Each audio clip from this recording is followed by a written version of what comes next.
Okay, so I was screwing around today on Spot Track, Over the Cap, some of the really great resources to kind of figure out where the Buffalo Bills stand as far as the salary cap is concerned. And, those two websites cover the entire league, and the numbers are a little bit off, and we don't also know exactly where the Bills' numbers are, but they're helpful tools. Long story short, the Bills are, at the moment, I'm recording this on February 11th, about $9 million over the salary cap. They will need to be cap compliant by the start of the new league year, which is in early March. But they don't want to just be cap compliant. They want to have some wiggle room and some cap space so they can ultimately go out and try and add players in free agency or make a trade and fit that player on their roster. So I decided today to put together a list of 5 players who I think the Bills might have to make some difficult decisions on moving into the future. And the first name I listed was Dawson Knox, and this should not really come as a huge surprise. Dawson Knox has a pretty big cap hit this season, makes way more money than he probably should. I would imagine the Bills really want Dawson Knox back. I believe he said on Mitch Morse's podcast, they even had that conversation, like, hey, we would like to have you back if you can fit into the salary cap. I don't know how they fit him into the salary cap, though. So here's what I'm thinking. One of two things with Dawson Knox.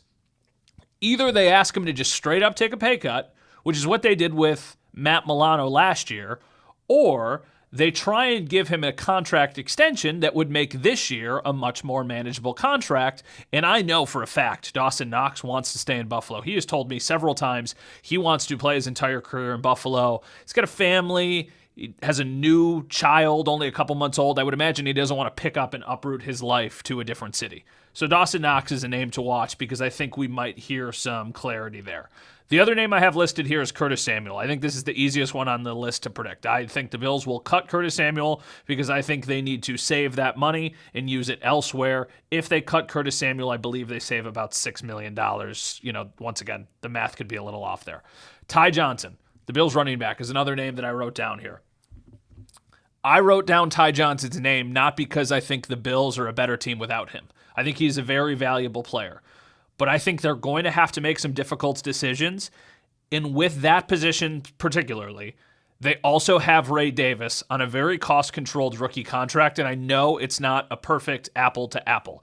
Ty Johnson is a better blocker. He's more of a third down back, where Ray Davis is a little bit of everything. I think they might have to lose that luxury and just make James Cook their guy and Ray Davis their second guy and kind of slide him into the Ty Johnson role just because of the money it would save the Bills about $2.5 million if they moved on from Ty Johnson. Tyler Bass is another name that I wrote down. Now, here's the interesting thing. Brandon Beane, the Bills' president of football and general manager, spoke to some of the other reporters that cover the Bills the day of the Joe Brady press conference. While this was happening, I believe I was talking to Dalton Kincaid, and he said this quote. This is from Matt Perino of Syracuse.com. I would expect Tyler Bass to be our kicker in 26. So that tells you the Bills are planning to have Tyler Bass back, but they also could save like $3 million if they move on from him. And I wonder if the Bills have other moves that they're trying to make, if that's something they have in their back pocket. I'm about to sneeze, so I apologize. And then the final one is Taron Johnson, the nickel cornerback.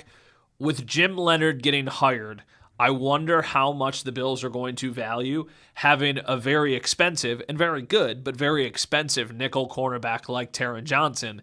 I don't know if it's as easy as just saying, hey, put him at safety, or hey, they still need a nickel corner. You're right, they do, but he makes a lot of money. And if you think that you could get that from a Cam Lewis or a Jordan Hancock for a substantially cheaper cap hit, maybe that's what you ultimately do. So these are 5 guys that I think you should be keeping an eye on before we get to the new league year for the Buffalo Bills as they try and figure out how they're going to get cap compliant and how they're going to give themselves a little bit of money to spend.